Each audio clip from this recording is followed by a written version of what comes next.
Good morning students. बीटीएमएल शिक्षण संस्थान की ज्योग्राफी ऑनलाइन क्लास में सभी स्टूडेंटों का स्वागत। आज से जो पूर्व की जो कक्षाएं थी, आज से बीती हुई जो क्लास है उसमें हमने पढ़े पश्चिमी घाट। भारत का जो प्रायद्वीपीय भाग है उसका अध्ययन चल रहा है। पश्चिमी घाट के बारे में अध्ययन किया, उसमें हमने जाना मुख्य पहाड़ियों की, नदियों की, जो नदियां पश्चिमी क्षेत्र से निकलकर पूर्वी क्षेत्र में अपना जल ले जाती हैं। पश्चिमी भाग पहाड़ियों से घिरा हुआ है। पश्चिम की साइड ढलान कम है, पूर्व साइड ढलान इस क्षेत्र का अधिक है। इसके बाद हमने बात की नीलगिरी पहाड़ी की।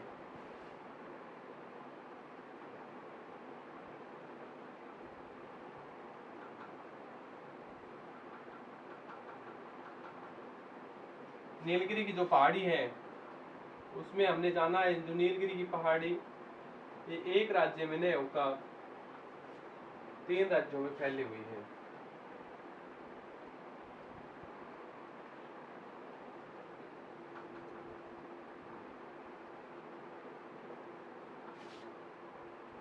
नीलगिरी की पहाड़ी की बात चल रही थी।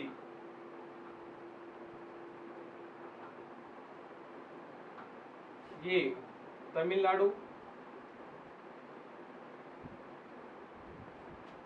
केरल और कर्नाटक तीनों राज्यों में फैली हुई है। इस पहाड़ी की बात की थी कि पश्चिमी घाट और पूर्वी घाट दोनों को जोड़ने का कार्य करती है।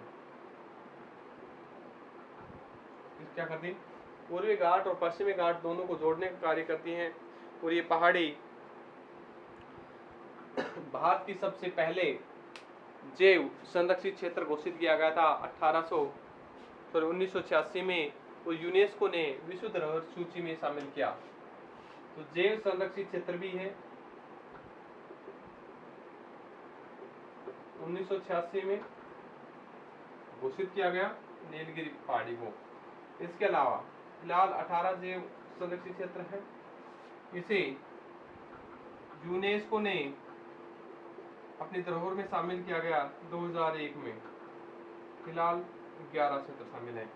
नीलगिरी की जो पहाड़ी है ये क्षेत्र हॉट स्पॉट के नाम से भी जाना जाता है।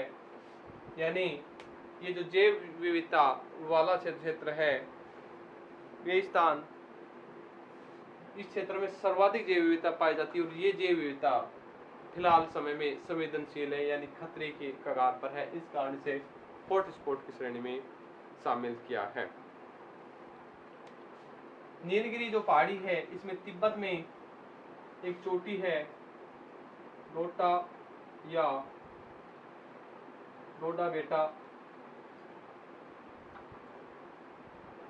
जो नीलगिरी की तो सबसे ऊंची है। नीलगिरी पहाड़ी की सबसे ऊंची चोटी है नीलगिरी पहाड़ी की, और दक्षिण भारत की दूसरी सबसे ऊंची चोटी है। जो डोडा बेटा है तमिलनाडु में, नीलगिरी की सबसे ऊंची चोटी है, दक्षिण भारत की दूसरी सबसे ऊंची चोटी है। इसकी जो ऊंचाई है 2637। ये जो क्षेत्र है इसे हिल स्टेशन के नाम से भी जानते हैं। हिल स्टेशन, हिल स्टेशन का मतलब है जो ग्रीष्म ऋतु में पर्यटन को अपनी ओर आकर्षित करता है, एक अच्छा माहौल बनाता है, एक ठंडा क्षेत्र बनाता है, एक अनुकूल वातावरण स्थापित करता है। फिर ये थी उत्तरी घाट, यानी पश्चिमी के उत्तरी घाट की बात। अब हम बात करेंगे दक्षिणी घाट की स्थिति की। जो दक्षिणी घाट है, पश्चिमी घाट का उत्तरी सह्याद्री और दक्षिणी सह्याद्री दो भागों में बांटा था।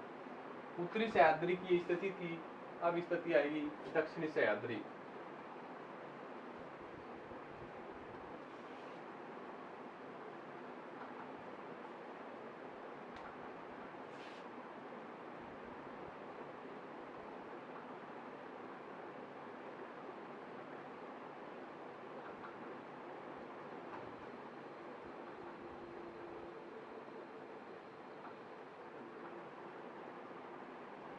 दक्षिणी सह्याद्री।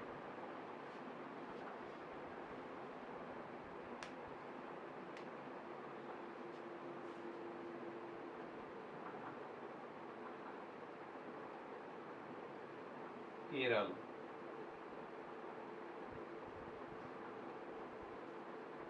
केरल में एक पहाड़ी है जिसका नाम है अन्नामलाई।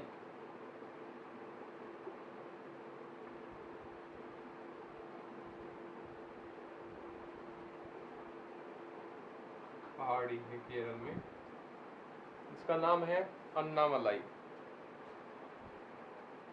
यहाँ पर अन्नामलाई जो पहाड़ी है, यहाँ एक ऊंची चोटी है जिसका नाम है अनाईमुंडी।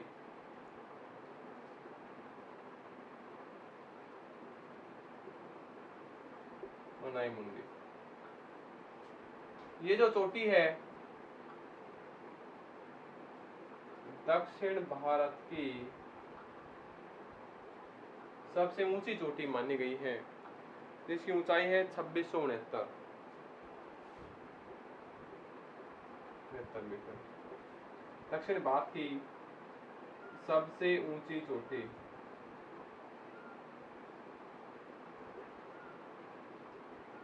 याद रहे कि जो नीलगिरी पहाड़ी है उसकी सबसे ऊंची चोटी थी, कौन सी थी भाई? डोडा बेटा, 2637 मीटर। तो दक्षिण भारत की दूसरी थी वो। दक्षिण भारत की पहली ऊंची चोटी है अनाईमुंडी, दक्षिण भारत की जो अन्नामलाई पहाड़ी पर है, केरल में स्थापित की गई है।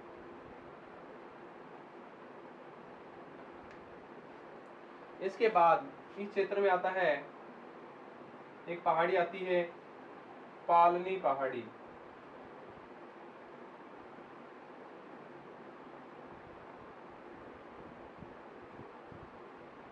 पालनी जो पहाड़ी है ये अन्नामलाई पहाड़ी है, केरल में है। पालनी पहाड़ी है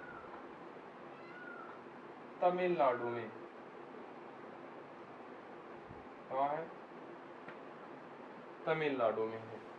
यहाँ एक ऊंची चोटी है, उसका नाम है कोडाई कनाल। इसका नाम है कोडाई कनाल, जो एक हिल स्टेशन के नाम से प्रसिद्ध है। कोडाई कनाल है, जो कोडाई कनाल हिल स्टेशन के नाम से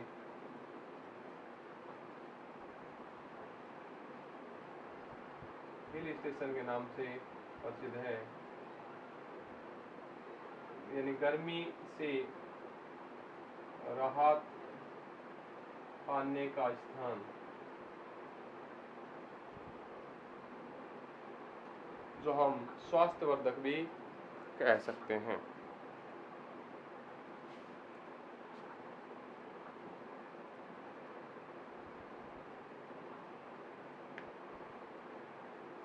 इसके बाद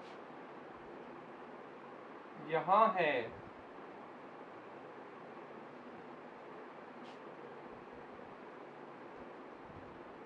इलायची पहाड़ी। इलायची पहाड़ी कहाँ है ये? केरल में। इलायची पहाड़ी केरल के अंदर एक ऊंची चोटी है।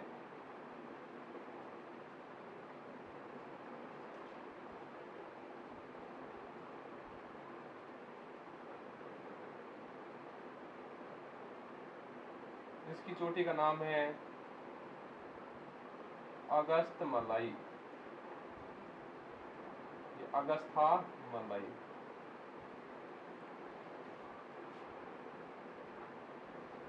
जो अगस्ता मलाई है, ये भाग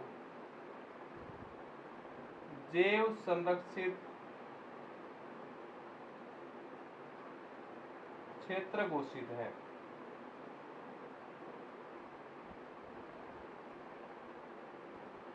क्या है? जैव संरक्षित क्षेत्र घोषित है।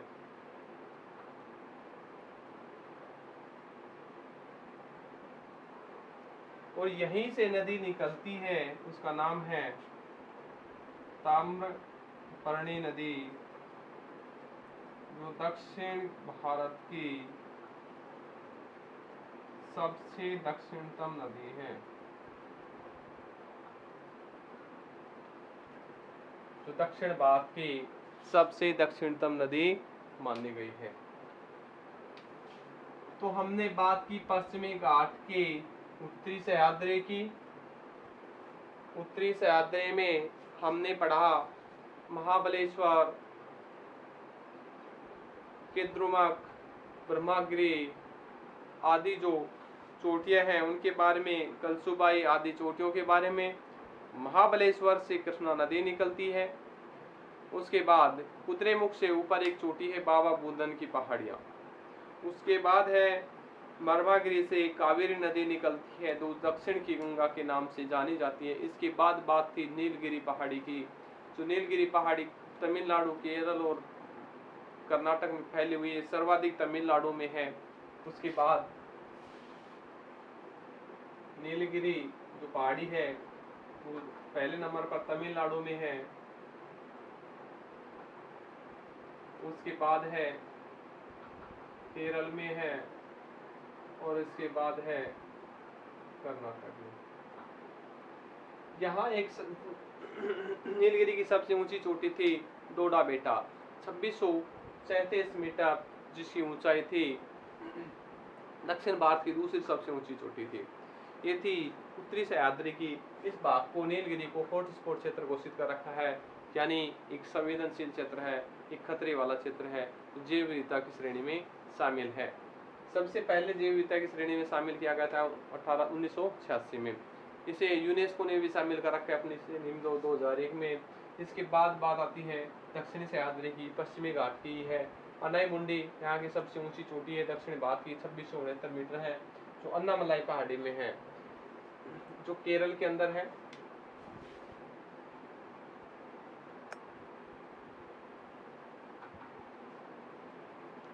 इसके बाद तमिलनाडु में है, ये तमिलनाडु में है कोडाईकनाल जो पहाड़ी है, पालनी की पहाड़ी में कोडाईकनाल चोटी है, जो हिल स्टेशन के नाम से गर्मी से राहत का क्षेत्र है। इसके बाद स्थिति आती है इलायची पहाड़ी है, यहाँ पर अगस्त्यामलाई जैव संरक्षण क्षेत्र घोषित है, यहाँ की सबसे ऊंची चोटी मानी गई है।